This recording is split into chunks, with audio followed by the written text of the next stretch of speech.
नमस्कार मधुस्मिता किचन को आपण समस्त को बहुत बहुत स्वागत। आज आम बनवा गोटे बढ़िया हेल्दी रेसिपी साग तरकारी सोरिष मसला और बड़ी पकईकि ये मदरंगा साग तरकारी। ये मदरंगा सागटा प्रायतः गाँ मानक बिलरे बेसी होता है आमती बनईकी खाई था।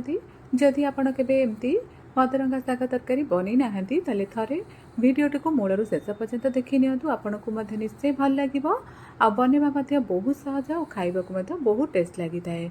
तो डेरी नक चलतु स्टार्ट करवा आज सुंदर रेसिपी।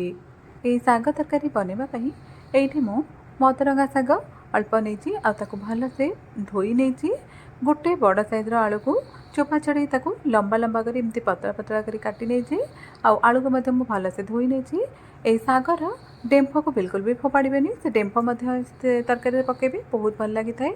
मसलार ये मु 2 छोट चामच सोरिष गोटे छोट चामच जीरा गोटे सुखिला लंका आउ 5 ରୁ 6 कुला रसुण नहीं आउ सहित ये मु अल्प किसी भजा बढ़ी नहीं।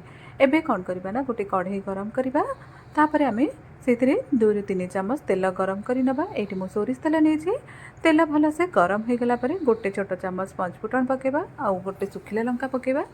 फुटणटा मोर भलसे फुटीगला से काटिकी रखी गोटे पियाज को पकई नवा आ पियाजटा को आमर टिके कलर चेंज हवा पर्यंत ताकू भलसे टिके भाजी नवा आ से साग को आम रखी भलसे धोईकी आम छोट छोट करी काटी नवा आ सोरिष मसला को आम पूरा प्लेन करी बाटी नवा। एबे देखो पियाजटा आमर बहुत बढ़िया से भाजी हो जाइए कौन करबा ना 2 बड़ चामच से सोरिष मसला को दबा।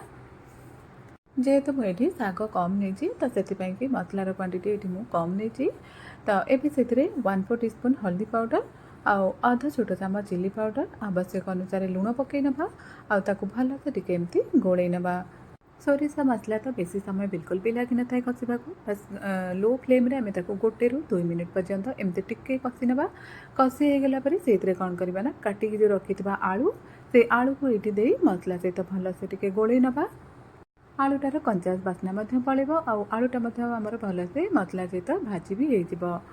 जदि मोर भिडियोटी आपको टिके भी भल लगे ताले भिडियो गोटे लाइक करेंगे शेयर करेंगे। जदि आप चैनल नुआ अच्छा और सब्सक्राइब करना ताले प्लीज चैनल टी को सब्सक्राइब करने। एबे देखो आलूटा आमर मसला सहित भलसे भाजी हो जाए। कौन करबा ना से आम पानी देदेबा तो पानी क्वांटिटी ये मु आधा ग्लास टिके अधिक नहीं जमती कि आमर आलूटा भलसे सीझी पार तो सेमती ही आम पानी नवा। तो साग तरकारीटा ना आमर बेसी भी झोल भी से रही तो से आम पानी ये कम नवा। पानी दे सारापर आम हाई फ्लेम रे टिके भलसे फुटे नवा पानीटा को पानीटा आमर भलसे फुटीगला कौन करबा ना लो टू मीडियम फ्लेम रे घोरेकी 3 ରୁ 4 मिनिट पर्यंत छाड़ीदबा आलूटा आमर अधा सीझा पर्यंत छाड़ीदबा। आलू आमर अधा सीझीगला आम जो काटिक रखि साग से साग को आम ये देदेबा।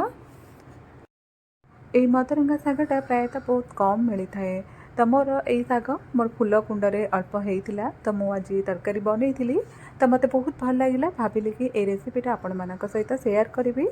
तो ये देखो मु साग को से आलू सहित पकई नहीं तापर आम कौन करबा ना भल से टिके एमती गोले नवा।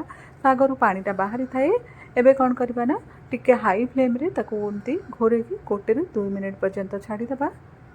तापर आम 2 मिनिट पर घोड़ण बाहर करी आउ थे एमती तल उपर टिके करनवा। आलूटा आमर जे पर्यंत न सीझी तो एमती आम 1 ରୁ 2 थर एमती घोरे नवा। तो ये देखो मोर आलूटा मुझे भलसे गोले नहीं आलूटा मोर भलसे सीझिनी आ पानी मोर टिके अधिक अच्छी तो से आउ 1 मिनिट पर्यंत घोरे नौची। एमती साग तरकारी घर जदि के बनई ना थे निश्चय बनातु भात सहित खाइबाकू ए तरकारीटा बहुत भल लगी थाए। एबे देखो मु 1 मिनिट पर घोड़णी बाहर कर नहीं भलसे टिके एमती गोड़े नौची। पानीटा आमर देखो पूरा मरी भी जाइए आलू और साग बहुत बढ़िया से सीझी जाइए। शेषे आम से जो भाजिकी रखी बड़ी हाथ में एमती दलिकी टिके पकई नवा। तो बड़ीटा आप निश्चय पकेबे तरकारी बहुत भल लगी थाए। बड़ी पकई सारापर भलसे टिके एमती गोड़े नवा और गैस को बंद करदेबा। बर्तमान रेडी हो गला आमर मदरंगा साग तरकारी। तो एमती मदरंगा साग तरकारी घरे थे निश्चय बनातु आउ खातु केमिति लगे मत कमेंट कर निश्चय जनातु। आशा करुँचे भिडियोटी आपण मानक निश्चय भल लगी। पुणी देखा आउ एक नुआ रेसिपी से पर्यंत रोचे। Thank you.